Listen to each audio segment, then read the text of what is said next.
Hello, हाय दोस्तों, नमस्ते, प्रणाम। मैं मनीषा यादव अपने यूट्यूब चैनल अवधि गीत 4665 में आप सभी का स्वागत करती हूँ। आज हम हमारी भाभी एक दहेज गीत गाने जा रही हूँ। जैसा होगा कमेंट में ज़रूर बताना और लाइक सब्सक्राइब करते रहना दोस्तों। अपना सपोर्ट करना, आशीर्वाद बनाए रखना। हाँ भैया, और जब सपोर्ट करना तो जैसे कृष्णा जरूर लिखना।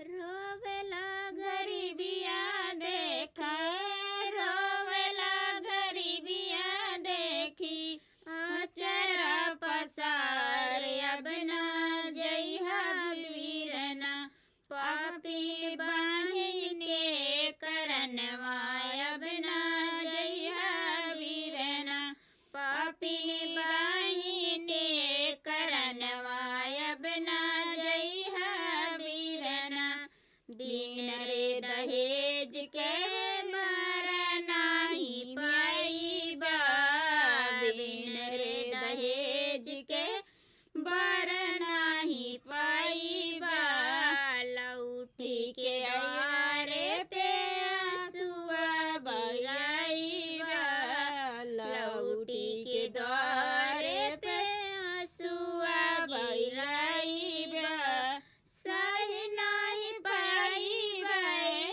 देख नहीं पाइबा, दुखवा तोहार अब ना जइहा वीरना, पापी बाहिन के करनवा अब ना जइहा वीरना, पापी बाहिन के करनवा अब ना जइहा वीरना, तोहरे लड़ी कावन के झूठा हम खाइबे, तो लुगरिया में कमावा चलाइबे, भले हमरा कुंवर वीरना, भले हमरा कुंवर वीरना, अपना जया वीरना, पापी बाहिन के करनवा अब ना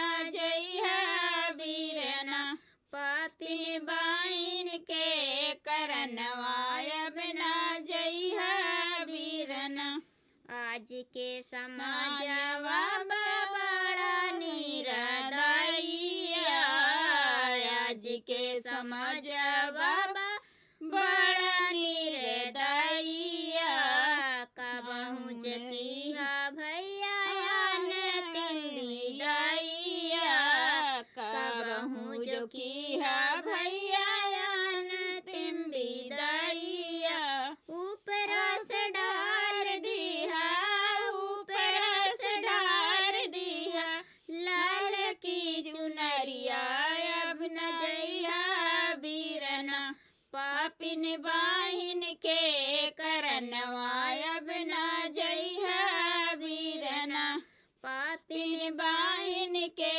करनवा अब ना जइहा वीरना, रोवेला गरीबिया देखी, रोवेला गरीबिया देखी, आचरा पसार अब ना जइहा वीरना, पापी बाहिन के करनवा अब ना जइहा वीरना, पापिन बाहिन के करनवा अब ना जइहा वीरना।